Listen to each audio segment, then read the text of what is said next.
Bonjour, nous sommes Hannah et Thiago et aujourd'hui nous allons vous présenter le projet Apprentissage profond NeuroOD pour système dynamique que nous avons développé dans le cadre du cours Projet scientifique en équipe à l'école ESPCI sous supervision du professeur Alexandre Lauzin. Le projet a comme but d'appliquer une nouvelle architecture de réseau de neurones pour résoudre le problème des systèmes dynamiques. Mais quelle est la différence entre les réseaux NeuroOD et les autres architectures de réseaux de neurones? Pour répondre à cette question, il faut que nous analysions d'abord comment fonctionne un réseau de neurones. Le réseau de neurones feed-forward est l'une des premières architectures de réseau créées et elle est caractérisée par le flux unidirectionnel des signaux à partir de l'entrée vers la sortie.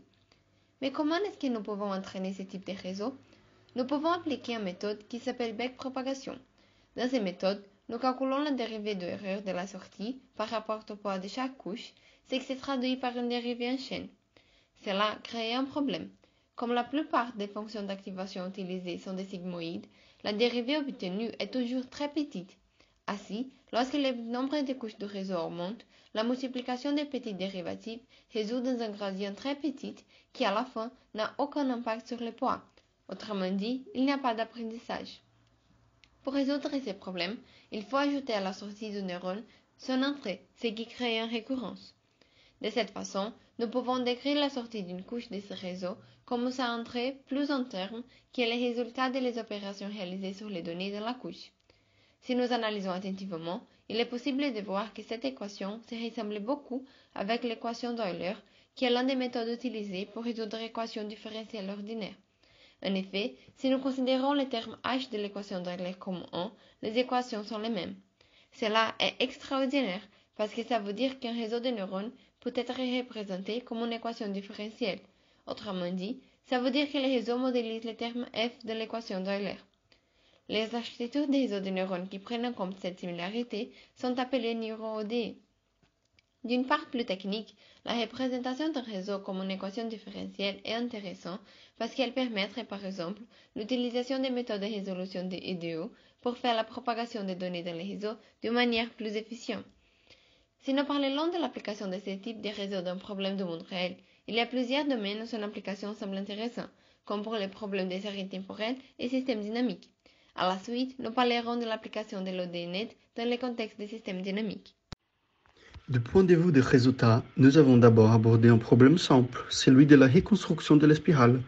Dans la figure à gauche, il est possible de visualiser les résultats des prédictions par un réseau neuronal récurrent. Dans la figure à droite, nous avons la prédiction réalisée par notre ODNet et la comparaison de la solution du problème avec une méthode numérique, la méthode d'Euler. Nous pouvons observer que le résultat d'ODNet est extrêmement précis par rapport aux deux autres méthodes.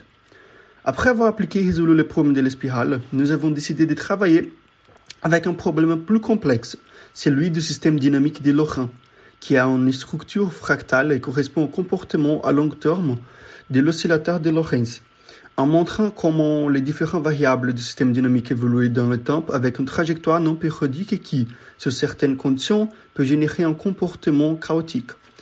Les équations représentant les comportements du système génèrent un système dynamique différentiel avec seulement 3 degrés de liberté, puisque sigma, rho et bêta sont des paramètres fixes.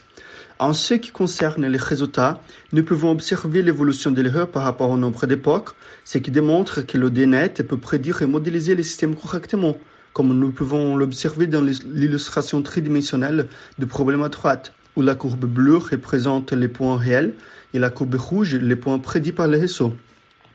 Afin d'améliorer les résultats, nous avons étudié l'application d'un step size adaptative dans la descente des gradients, tendant à augmenter le nombre de pas dans la région non linéaire du système pour augmenter la précision du modèle.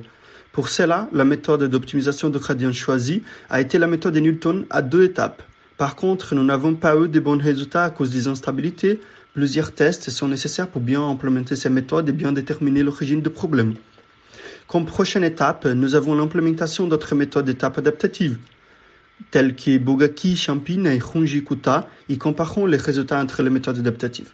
Un autre est la mise en œuvre de la méthode de sensibilité adjointe, qui résout une ODE augmentée à rebours dans le temps et peut augmenter l'efficacité du modèle. Enfin, nous avons l'implémentation de DNet pour d'autres problèmes avec une distribution irrégulière des échantillons, comme les dossiers médicaux ou les données de dopage neuronal, qui sont des défis majeurs pour les architectures classiques des réseaux neuronaux comme les RNN. Merci pour votre attention.